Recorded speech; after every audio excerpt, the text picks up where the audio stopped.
तो ड्रामा की शुरुआत में हम ड्रामा की हीरोइन को देखते हैं जिसका नाम है यूची। वो एक हिस्ट्री स्टूडेंट है और साथ ही लोगों को हिस्ट्री के ट्यूशंस भी देती है।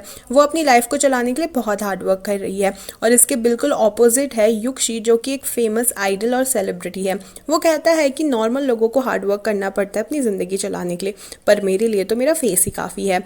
वो एक बुक स्टोर पहुँचता है और वहाँ पर यूची ऑलरेडी एक बुक के पास खड़ी होती है, उसके पास पहुंची होती है, पर उसका हाथ छोटा होता है, वो निकाल नहीं पा रही होती है। युक्षी उसकी हेल्प करता है और युक्षी से थैंक यू बोलती है। युक्षी कहता है, अगर तुम थैंक यू क्यों बोल रही हो, ये बुक मैंने अपने लिए निकाली है। युक्षी कहने लगती है, पर ये बुक पहले मैंने देखी थी। युक्षी कहता है, तुमने देखी तो थी पर तुम्हारा हाथ ही नहीं पहुंचा, तुम इसे निकाल ही नहीं पाई।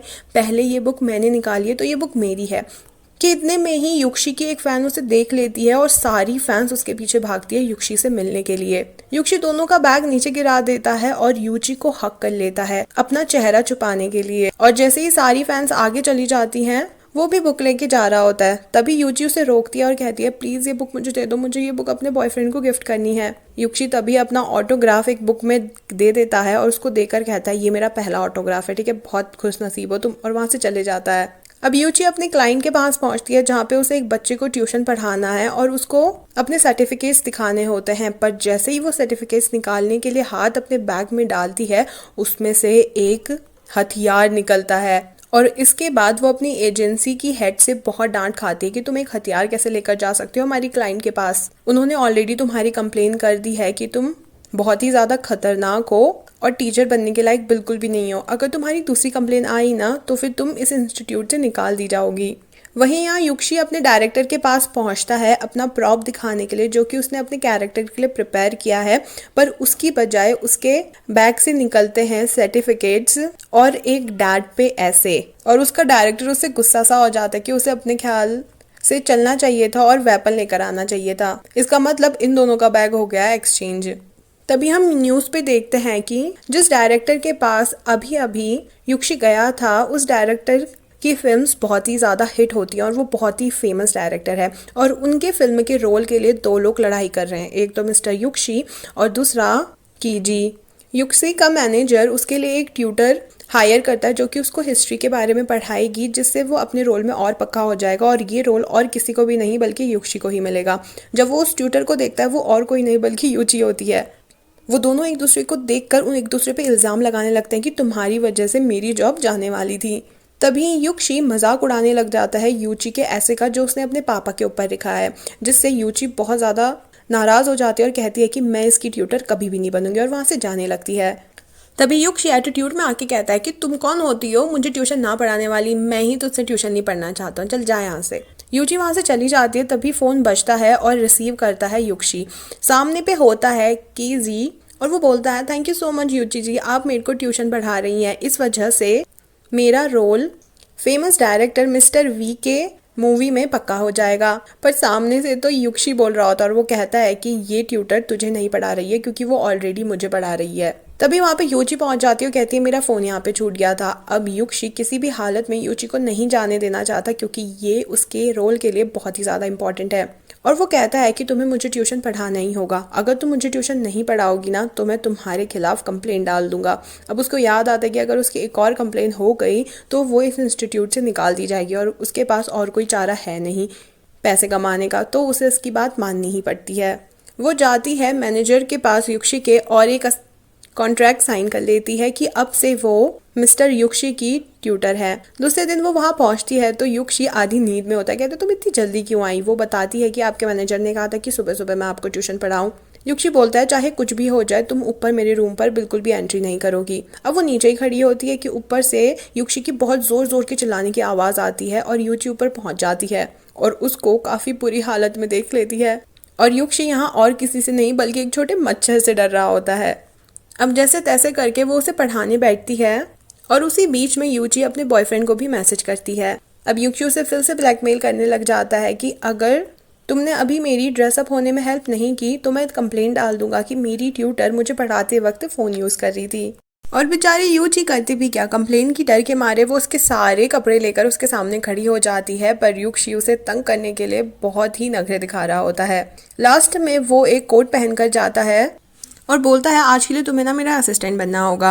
यूची इस बात के लिए साफ इनकार कर देती कि मैं तुम्हारी ट्यूटर हूँ, असिस्टेंट थोड़ी। तो युक्षी फिर से उसे कंप्लेन की धमकी देता है और यूची को उसकी बात माननी पड़ती है। दोनों ही कार में बैठे होते हैं पर उसकी कार स्टार्ट नहीं हो रही होती। तो यूची के दिमाग में एक आइडिया आता है और वो उसे अपनी स्कूटर में कुछ इस तरह से लेकर जा रही होती है, पर युक्षी को उस पर फिर से भरोसा नहीं हो रहा होता है। तो वो उसे उठाता और कहता है कि ये स्कूटी मैं चलाऊंगा। और वो जैसे तैसे करके सेट पे पहुंचते हैं। वो अपने बाल सही करता है, उधर तो देखता है कि कहीं किसी ने उसे इस खटारा स्कूटी में आते हुए तो नहीं देखा कि सामने पे ही उसका पूरा सेट खड़ा होता है और बेचारे युक्षी का फिर से कचरा हो जाता है। अब शूटिंग स्टार्ट होती है और सबसे पहला होता है किसिंग सीन और हीरोइन असलियत में युक्षी को किस कर लेती है और इसके बाद युक्षी जाकर ब्रश करने लगता है। उस हीरोइन पे बहुत गुस्सा होता है कि डायरेक्टर ने कहा था किस नकली करनी है, पर इस हीरोइन ने मेरे को असलियत में किस कर लिया। दूसरा सीन होता है फाइटिंग का और वो उसे काफ़ी अच्छे से निभाता है। पर इधर पे डायरेक्टर बहुत ही गुस्सा होता है कि वहाँ पे स्टंट करने के लिए बॉडी डबल नहीं आया होता है। तो युक्षी हीरो बनकर सामने आता और कहता है कि अपने ये स्टंट्स मैं ही करूंगा। युची बोलती है कि आप श्योर हो क्योंकि इसमें खतरा हो सकता है। युक्षी कहता है जब मैं स्टार्टिंग में आया था ना तब सारे स्टंट मैं खुद ही किया करता था, तो ये कोई बड़ी बात नहीं है। अब वो स्टंट करने के लिए ऊपर ऊंची बिल्डिंग में खड़े हो जाता है जिससे उसे नीचे कूदना होता है। पर जैसे ही वो नीचे कूदने वाला होता है रस्सी टूटती है और वो नीचे आकर धड़ाम से बेहोश हो जाता है। युची जोर जोर से उसका नाम पुकारने लगती है और कहती है कि प्लीज़ जल्दी से जल्दी एम्बुलेंस बुलाओ। थोड़े टाइम के लिए युक्षी को होश ज़रूर आता है पर वो बेहोश हो जाता है। हॉस्पिटल में युक्षी का मैनेजर आकर युची को डांटने लगता है कि तू ही बहुत ही बैड लक है, तू गई ना इसीलिए उनका एक्सीडेंट हो गया। तभी सामने से आता है युक्षी जिसके चेहरे पे थोड़ी सी चोट और हाथ में फ्रैक्चर आया होता है। अब जब वो अपने चेहरे का निशान देखता है वो बहुत ही ज्यादा दुखी होता है। तभी उसका मैनेजर आता है और पूछता है कि ये ट्यूटर अभी भी क्या कर रही है तुम्हारे पास। तो युक्षी बोलने लगता है मैंने आज से इसको अपनी असिस्टेंट बना लिया है। युक्षी कहने लगती नहीं नहीं मैं असिस्टेंट नहीं हूँ। कि तभी युक्षी देखकर उसे फिर से ब्लैकमेल करने लगता है करूँ कंप्लेन। और युक्षी कहती है हाँ मैं इनकी असिस्टेंट ही हूँ।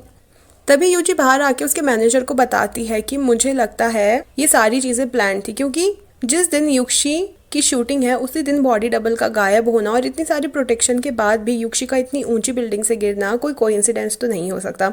तो मैं चाहती हूँ कि आप इस बारे में इंक्वायरी करें।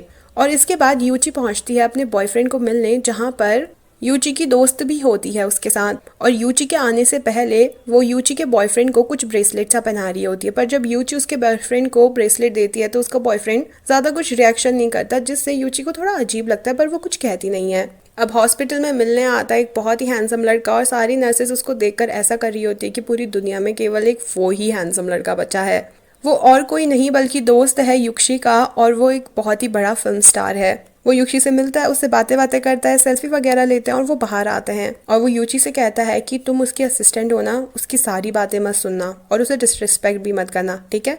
अब जब वो अंदर जाती है युक्षी का मन हो रहा होता है घूमने का, पर उसके मैनेजर ने उसके कपड़े सारे के सारे ऑलरेडी कंपनी में वापस ले जाए होते हैं। तो वो कहता है मैं हार नहीं मानूंगा और वो बिल्कुल अंकलों जैसा ड्रेसअप करके जाता है। एक लड़की तो आकर उसको बोल भी देती है अंकल मेरे फैन के ना कॉन्सर्ट में आप जरूर आना। और वो कहता है मैं अंकल लग रहा हूँ तुझे, रुक जा मैं मास्क निकाल कर दिखाता हूँ कि युची उसे तभी रोक लेती है। और वो और किसी की फैन नहीं बल्कि युक्षी के दुश्मन कीजी की होती है। उसका पोस्टर देखे उसे पहाड़ के लात मारी रहा होता है कि उसका चप्पल भी साथ में पानी में गिर जाता है। अब वो पहुंचता है एक शू स्टोर और वहां से जूते लेता है। पेमेंट करते वक्त कहता है कि मैं इस ब्रांड का ब्रांड एम्बेसडर हूँ, तो मैं ये जूते ले जा रहा हूँ, बाद में आपको पैसे वापस कर दूंगा। तो रिसेप्शनिस्ट बोलती है कि आपकी आंखें हल्की फुल्की युक्षी से तो मिलती है, पर मुझे नहीं लगता कि आप युक्षी हो। और वो सिक्योरिटी को बुलाने लगती है। लास्ट में युची उसके लिए सस्ती सी चप्पल लेकर आती है, पर तभी सामने युची जो देखती है उसकी आंखें खुली की खुली रह जाती हैं। उसकी फ्रेंड और उसका बॉयफ्रेंड साथ में घूमने आया होता है।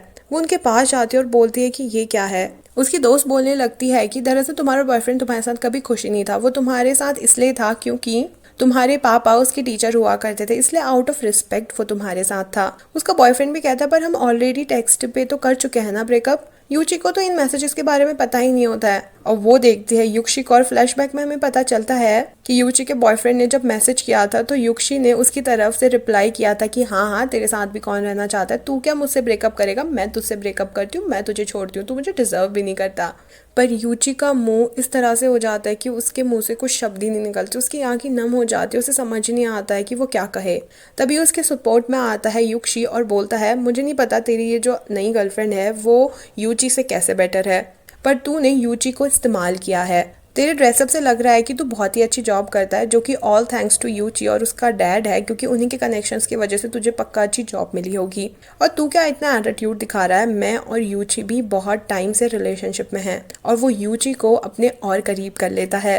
यूची भी बहुत हक्की बक्की हो जाती है कि ये क्या कह रहा है। और यहीं पे इस पार्ट का एंड हो जाता है। अगले पार्ट का लिंक आपको डिस्क्रिप्शन बॉक्स में मिल जाएगा या फिर आप इस चैनल को सब्सक्राइब भी कर सकते हैं। Thank you so much for watching, bye bye.